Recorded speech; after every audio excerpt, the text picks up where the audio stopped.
customs officers are always on high alert for bootleggers using cheap flights to bring in tobacco to sell illegally on the UK's booming black market. In Bristol, officers have received intelligence that a known bootlegger is returning from Malaga in a group of 4. The main target had over 26 kilos of tobacco seized only 2 weeks ago. Will he be mad enough to try again? Oh, there we go. Tobacco. Lots of it. The X-ray has found 4 bags full of tobacco.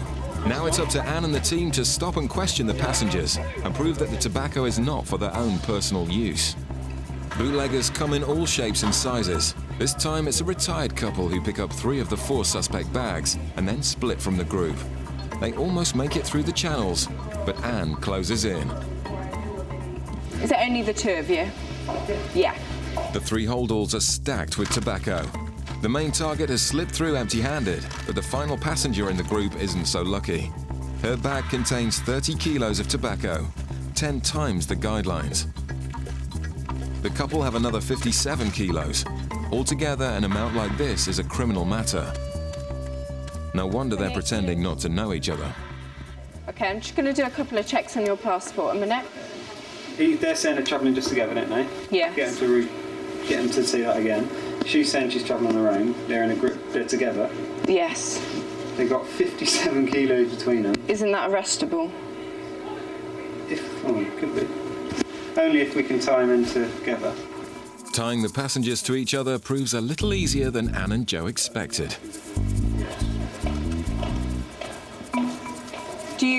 Are you together or do you know each other? Well, we've come together. Are you travelling together? You're travelling together, okay. They've all just admitted that they're travelling together because they were talking to each other. Did they say that initially when you stopped? No, you lied. Travelling by yourself. Yeah. So obviously I don't believe that this sort of amount can be for your own personal use. Believe that. The sheer amount that you've brought in. I've never been in trouble with the police, never been in trouble with the customs. We smoke tobacco, and that is for our use. They have enough tobacco to last 14 years, but it was split between 3 passengers, so it won't be treated as criminal. But they will now be interviewed to decide the fate of the tobacco. I do not believe for 1 minute that that is for their own personal use. Even if they were smoking, 100 cigarettes a day. He seems pretty adamant that he's done nothing wrong, and that's right. That's the most I've seen come through the airport in the last couple of years, I must say. At this point, most bootleggers simply admit defeat and abandon their goods. But this passenger decides he won't go down without a fight. In Gatwick, sniffer dog Rossi and his handler Claire are targeting another Spanish flight, this time for Class A drugs. This side, one line. You just go in Each dog has only one handler, and their close bond means that Claire knows when Rossi picks up even a hint of drugs. They want to stand still for a second.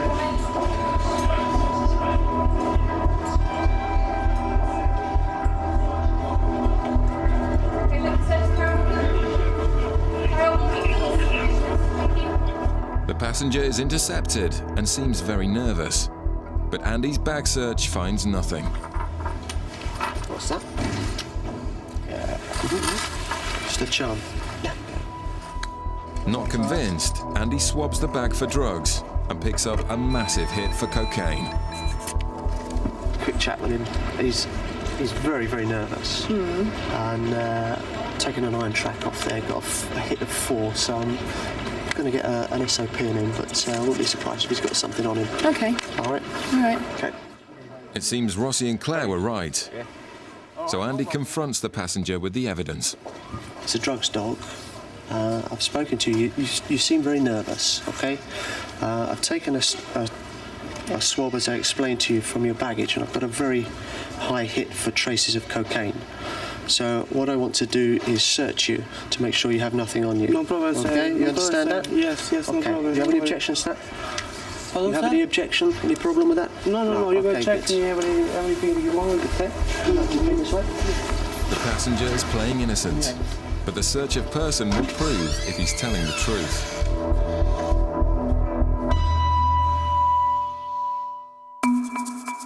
Back in Bristol, Anne's preparing for a fight with the passengers caught with 87 kilos of tobacco. They have enough tobacco to last a heavily addicted smoker 14 years, but neither have yet asked for a cigarette. You said that I took an hour to write up my notebook. No, you left us outside waiting for Yeah, you actually said that I took an hour to write up my notebook. That were your specific. I said, my specific words were, you left us sitting out there for an hour in the freezing cold. Well, I you did went not to write say, but don't, let's get it straight. Okay, well, you Little girl, what? if you're going to write... don't try and intimidate me. You are intimidating me. No, Little not girl, at all. you write I've it just been properly. straight with you. You do your job properly, or don't do it at all. Bring somebody else Look, in. if you're going to take this attitude, Yes. I'm not going to interview. Don't. I'll invite you back at a different date when you calm you down. come to my house and interview me. No, invite me that back. doesn't happen. Well, you Sorry. find somebody else then. Until you're prepared to speak to me in a proper don't manner, miss I won't my deal with you. What planet are you on, for goodness sake? You people, get to the dock, stop the people coming in. Do your job. Okay. You know, don't do the little end. You're like policemen who pick people up for barking. Catch the criminals. We're not bloody criminals. Well, actually, it's a very large quantity of cigarettes. Wait, no, it's tobacco. You want to get that right. But it is not a large quantity It for is a somebody large that smokes quantity. all the time. It Two is. people. Really? It's You smoke, do you? It's a large quantity. Do you smoke, do It's you? relevant Do you quantity. oh, it is, because you're telling me it's a large quantity. I'm saying, do you smoke? No, You're I not don't. qualified to judge, are you? I am, because No, I'm... you're not. Bring somebody in that's qualified to judge. You don't smoke. You don't know how much tobacco goes in the rollie, do you? Yes. You haven't got a clue. Well, look, Right, I'm so not... anyway, go away, bring the little girl back with what I've just said. No, you don't speak to us like that. Why not? This is disgraceful, and it will not end here, I can tell you. We are not criminals. You are treating us like criminals. Picking out the criminals amongst the innocent passengers is a skill that comes only from experience. And customs officers in Gatwick have seen it all when it comes to the risks smugglers will take to make money from drugs. One smuggler that stands out from all the rest is Paul Brady.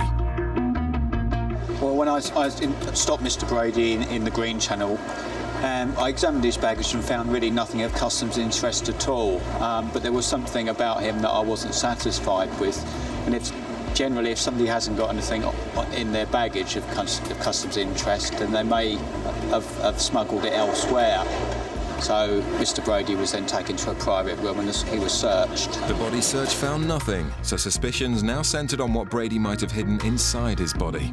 A sample of urine was taken from him and tested on our machine at Gatwick, and the result indicated the presence of cocaine inside of his body.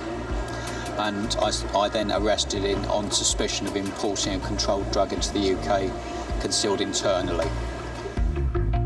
Officers wanted to x-ray Brady to prove he'd swallowed packages of cocaine, but he refused.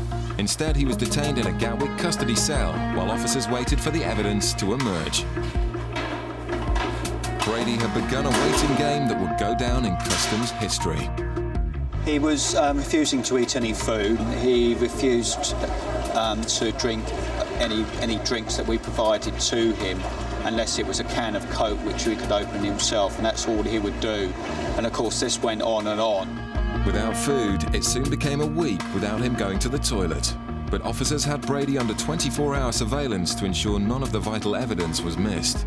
We had to have grounds to keep him in our custody when we had to go in front of the magistrate every 7 days. One of the things we did was to iron scan his suit, and this indicated whether we still may have the cocaine level was actually going up, which it was. After 3 weeks, and with drugs seeping into his system, they began to fear for Brady's life, but he refused to give in. It would only take a very small amount to actually kill the person outright, so it's a dangerous thing to do anyway. After a staggering 48 days of defiance, it was the smell of the custody officer's lunch which finally forced Brady to crack. After 48 days, I was actually off shift and I was at home, and I had a call from my main manager at Gatwick, who telephoned me to said yes, he's produced. So it was quite an emotional time, and I still feel quite emotional talking about it now. So it was sort of a relief. Consuming his first meal for 7 weeks, the officers wouldn't have to wait long to get their hands on the evidence. It just gave in completely, so he must have been absolutely starving, but obviously the body couldn't take it. and I had to sit with him along with my colleagues to recover the remaining packages from his body. The stubbornness of Brady was beaten only by the determination of the officers at Gatwick. I mean, give him his due, he gave it a good try, didn't he? And he pleaded the only thing he could do best, which was to plead guilty at Croydon Crown Court, where the judge gave him the sentence of 5 years. And that's something I'm proud of, you know, so it was good. Still to come, suspicions are raised on board Searcher when a sailor tries to stop officers coming on board. Come on board, we're on getting back to port. We're coming on board now, sir. Coming up, Anne's argument continues with tobacco bootleggers in Bristol. Behave correctly. I don't think I need you to teach them how to do that. Somebody needs to teach you. In Gatwick, Andy's search of person has identified the cause of the positive cocaine hit. The man has confessed to using cocaine whilst in Spain. So you say the reason for the high reading that we got here was because you had a couple of lines of coke yesterday? Oh, okay. Yeah? Is that correct? Yeah. Yeah, it's quite high. Use it quite regularly? No, not very much actually. Not very much. Having confessed to using cocaine abroad, the man's now trying to avoid trouble. Came up with a very high reading for cocaine. When I put that to him, just inside the room there, why that would be, he said, well, he had a couple of lines of coke yesterday with his girlfriend, which would do the trick. So stripped him off, nothing there at all, and he gradually calmed down once he realised that that was what we were going to do. So, No guilt, yeah? thank you. Welcome. Bye. The high reading was from personal use, so a disappointed Andy has to let him go. So, nothing today, maybe next time. Customs ship Searcher has tracked a yacht sailing towards the southwest coast of England. Within the 12-mile limit, any vessel is a potential smuggler, and customs officers have the power to board and search. This is the 6 miles. You can see that the target vessel that we're interested in is just off the 6-mile limit, so he's well within the 12.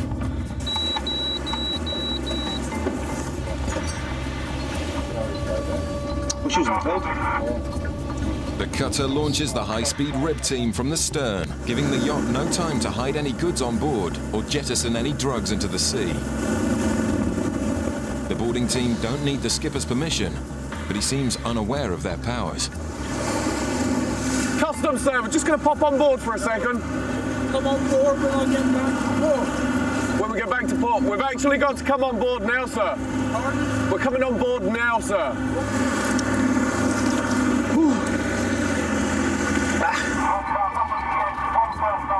How long have you been over in the Scillies? 2 days. 2 days.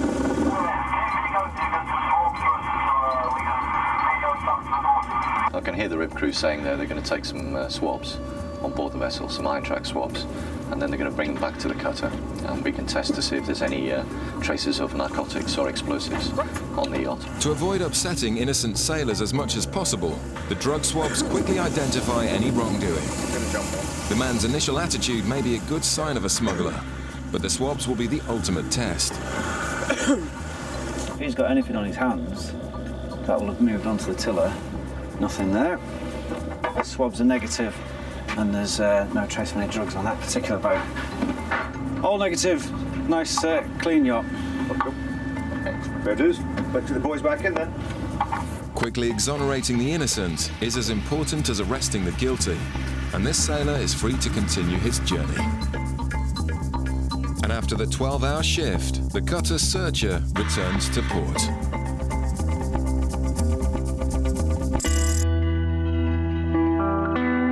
Meanwhile, in Gatwick, police have arrested a man as he stepped off a flight from the Caribbean. His problems get worse when the officers bring him through customs. He's dressed very smartly. Why is he wearing a suit? Was he sitting in economy or was he flying Virgin upper class? Why did he wear a suit? No one else in the flight is wearing a suit. But, we'll find out. We'll ask him a few questions. Well, what's happened is that the police had warrants, outstanding warrants for this man, and as soon as he came off the plane, they arrested him at that stage. And they've brought him up here, And as the flight is one which has brought previous jobs to us, shall we say, they asked us if we wanted to have a look through his luggage. And the obvious thing is that, given the risk of drugs coming in from there, we said yes. So we've gone through the luggage, and what we want to do now is just to make sure he's got no drugs on his person. Many smugglers try hard to look innocent, and Chris asks permission to do a body search. He's arrived on a flight from Montego Bay. Yeah. As you can see, he's probably the most smartly dressed guy on the flight, dressed in a suit, which is said to be a holiday destination. It seems as though he's got various layers on as well. Yeah. So I just want to rub him down, make sure there's nothing under all those layers. That's fine, Chris. Yeah, 8:15. Thank you. Cheers. Okay, if you come this way. With us as well. Stay with him. Well, if you can follow us. Okay. Catching drug smugglers is a daily occurrence at Gatwick, and officers find packages in a variety of places. The strip search is as uninvasive as possible, but it's an uncomfortable experience, especially when Jeff discovers the initial reason for the man's arrest. He's actually wanted for a driving offence, but you know, we have to make sure 100% certain.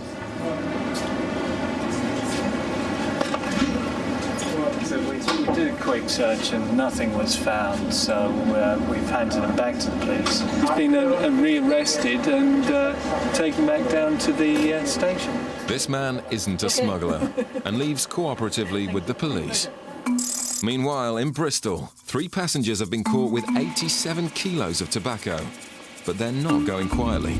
You have treated us really badly, really badly, like we've done something wrong. Until you're prepared to speak to me in a proper manner, I won't deal with you. It's the biggest haul the team have seen in years, but the man is adamant it's not being brought in to sell on the black market.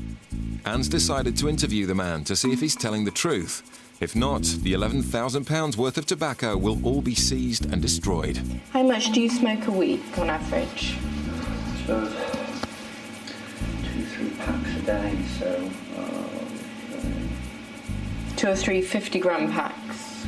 Yeah, generally 2. Okay. How many cigarettes do you tend to make from one 50-gram pouch of tobacco? What could you get to? 30. Okay.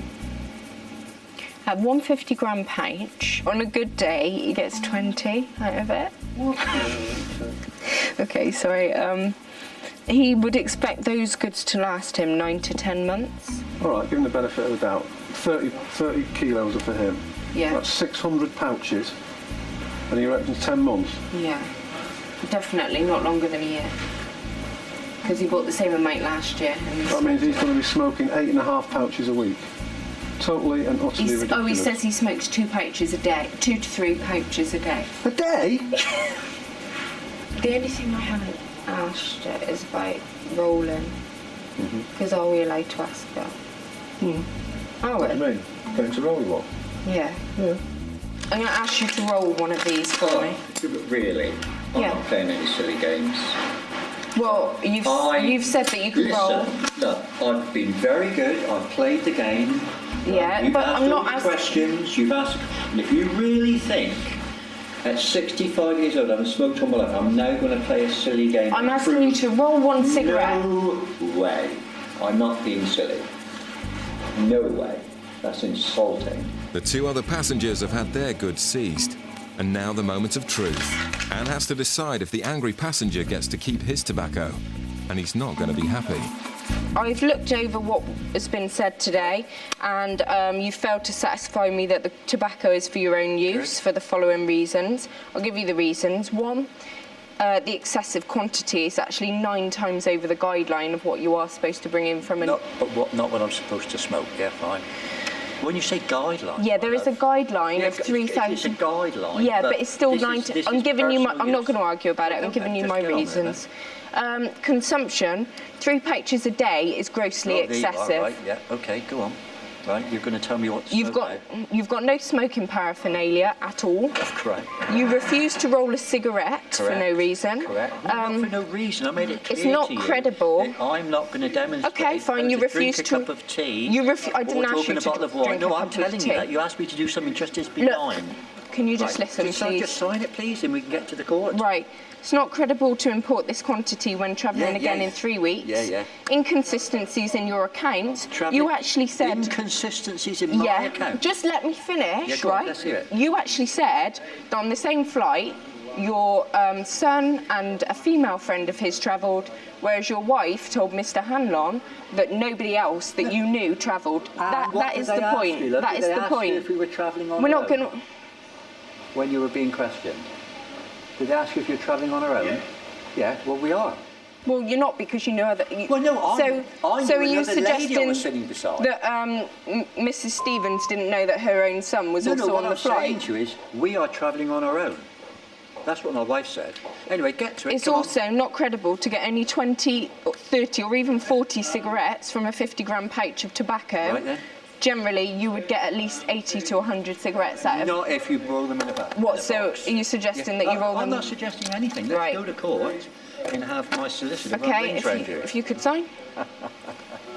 Look, you need to sign the date as well. Sign the date. You put the date. You don't sign the date. Look, I'm not going to argue with you about sign. I'm just trying to get you to behave correctly. I don't think I need you to teach me how to do that. Somebody needs to teach you. I could say the same about you. Anne's ordeal is finally over. He was trying to intimidate me, I think perhaps because he thought I was a girl, like he was calling me little girl and stuff and waving his finger in my face, but that doesn't intimidate me. He was just nitpicking at things really because he knew that he hadn't got a leg to stand on. The passengers walk away empty-handed, having lost 87 kilos, which will now all be destroyed.